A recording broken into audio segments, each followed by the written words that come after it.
all my people. Thank you. Yeah, time has come for me to say a few words, so you better Come to that time. get comfortable.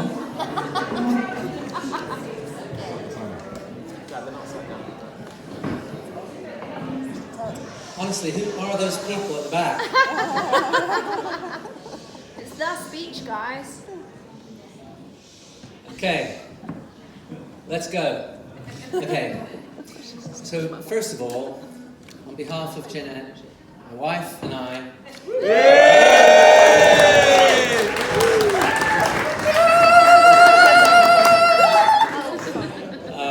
we would like to extend a really warm welcome to you all. We are having a wonderful day, and it's thanks to you. We know that a lot of people have travelled a long way. It can be really hard work to come to an event like this with busy work, home life, family life, all sorts of things to line up and sort out to end up getting here. So we really appreciate the tremendous effort that has gone into that. And most of all, the effort that has gone into clothes shopping, because you really look fantastic tonight. Thank you. Now, as you all know, of course, Jeanette and I were married 10 days ago in a beautiful setting. It's really an otherworldly place, Portmeirion on the coast of Wales, a place that's very special to us. And for lots of reasons, we wanted to have a small ceremony for our wedding. And we want to say a special thank you to Tim and Philippa and Brian and Adele, our dear friends who travelled a long way and came to support us and be our witnesses at our wedding. It was quite magical for us, and it's something that we're going to cherish always. We're so happy that virtually all of the people that we love most in the world are here today. And it really is a dream come true. Jeanette's brother John is here with his wife Leslie, and my sister Katrina with her husband Phil. We're so glad to be able to introduce our siblings to each other. That's very special for us. And it's made even more special because we've been able to get our 6 children together for the first time, and all of our grandchildren.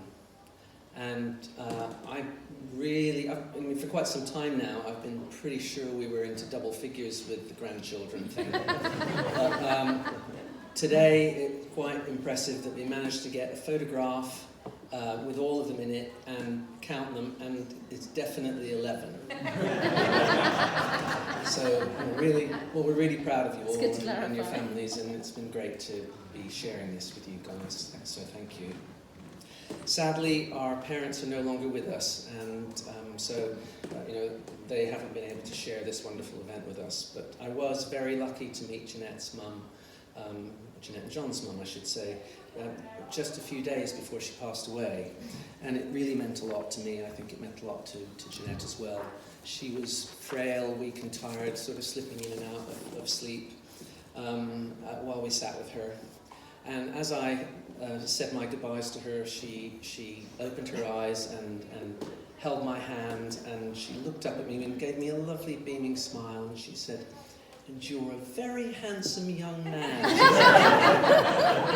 And you can imagine how I particularly treasure that moment, even though in my heart I know that eyesight is the first of our faculties with age.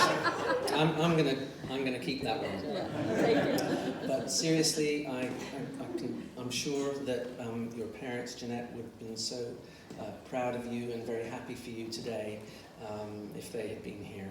And I know if my lovely dad had lived to meet you, he would have loved you, and I like to think that you would have really loved him too. So luckily, before my dear mum passed away last year, I had many opportunities to tell her how much I loved you, and I think she definitely knew how happy you made me, because it was very early on in our relationship, sometime, I couldn't quite work out when it was, but it was definitely sort of later in 2018, that she wanted to invite us around for a special meal, and at the end of the meal she gave Jeanette a shawl that was quite a special thing to her, and handed it to her and said, "Welcome to the family." And it was really, she knew, she could see she was a smart lady. And when we became engaged in 2021, she didn't have that many lucid moments by then, but there were a few, and when she understood that we were going to marry, she was very happy about it, because she really loved you, Jeanette. She thought you were wonderful. Oh. Now, I want to take you back to 2016, sort of nearly 7 years ago. My life was a real mixture of highs and lows. My career was going really well, and I was loving that, loving what I was doing with my work. But at home I was lonely, and I was finding that a bit of a struggle, really.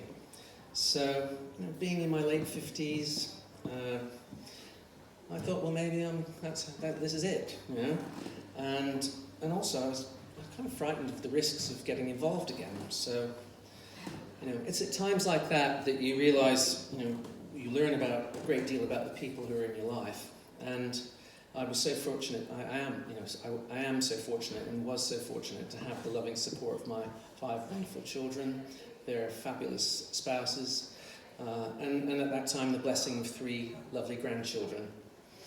And I discovered I was very rich indeed in friendship as well, and I would like to say, particularly say a thank you to my dear friends Guy and Tim and Brian and Jeremy and Roger, who gave me a lot of time and a lot of support at a time that I needed that. And the other really special thing in my life is the AOC. My friends in the AOC you've always been there for me, and if there's anybody in the room who doesn't know what the AOC is, well, shame on you.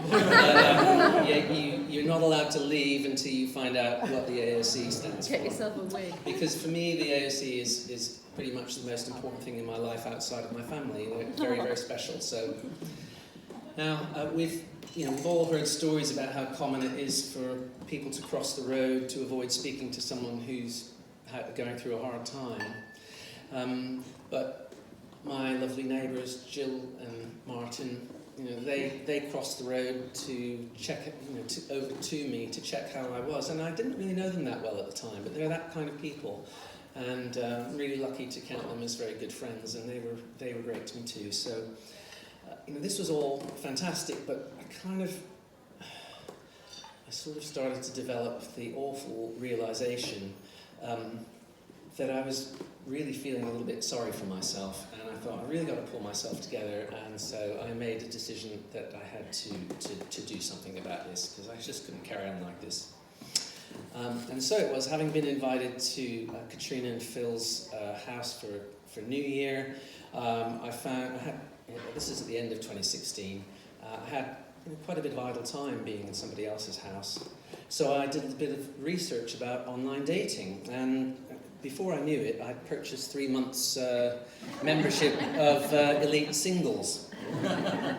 And then as soon as you sort of push the button on the payment, you start getting these sort of getting to know you messages from eligible ladies. It was like, wow, this is a bit of a shock. I didn't quite think of the consequences and how quickly this was all going to happen. But the briefest of these messages came from a lady called Jeanette. And she didn't want to bother about all this online communication and sending messages and stuff like that. She just wrote, I don't think there's any point in doing a lot of messaging. It's better just to meet and see if there's a spark. I couldn't argue with her logic, though it did seem a bit forthright to me. Love it. And that she was a lawyer, sort of combined with that to create a sort of image in my mind. But as she lived much too far away, an hour's drive, it seemed like the perfect opportunity for me to dip my toe in the water and to get a bit of dating practice. And so it was on a Wednesday night on the 4th of January 2017. I found myself driving through the rain to a pub in darkest Warwickshire. to meet this pushy lawyer. and of course, my preconceptions were completely wrong. Jeanette was simply lovely. Yeah, she was kind and gentle, interesting and fun, and not the least bit pushy. And there was a spark. And I drove home that night a changed man. Hey! And the next day, I called up the agency and I said I didn't want to be on the site anymore. And they said, well, you've got another 10 days cooling off period before you're committed, so you can have a refund. And I thought about it and I said, do you know what, I don't want a refund because I think I've had the best value I could get. So I told them to keep it. One of the things that happened on that first night, which was so special, was just Jeanette and I found we had so much in common. And one of the things we'd had in common was Jeanette had a hard time. She'd been looking for a long time, for years, for that spark. But I don't think, Jeanette's a northerner. I think she's probably a bit tougher than me. And she wasn't wallowing in self-pity like I had for a while. But also, I think one of the things that really gave her a lot of strength through those times is the wonderful friendship from special people in her life. And I know that that for many, many years, Jeanette has had a particularly close bond and support from Philippa and Jeanette and Jane, and I know you three have been, and still are very special to Jeanette. You speak every week, and your friendship is really something, and I can see that was made such a difference to you, Jeanette. So, since that first date, I honestly, I've said so many times, every night's still date night in our house, and lucky me. But I do look back on things every now and then, and I can imagine actually the alarm that my family and friends must have had at that time. There he goes again. He's only met his first date, and he's speaking to her morning and evening, and he seems completely besotted. Lovely. So, thank you once again to my wonderful children and friends who didn't take me to one side and tell me to come to my senses and be cautious, but you let me be myself and take my chances. When you get to our ages, you find something special, you know that life's clock is ticking away, and you can't hang about when you find something good, So we didn't. So after all of these thank yous, the biggest one must go to you, Jeanette, my darling, my sweetheart, my treasure, my love, my friend. Thank you for loving me as I am, trusting and believing in me. Thank you for giving up your lovely house in the Cotswolds to come and live with me in suburbia. Thank you for making me happier than I could have believed possible. And thank you for saying I do. Thank you.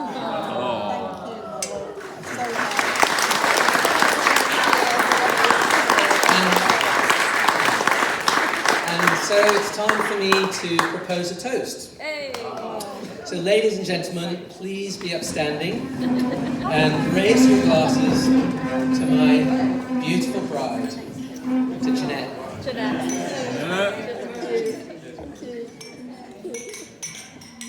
School. Great speech, Dad. Great speech.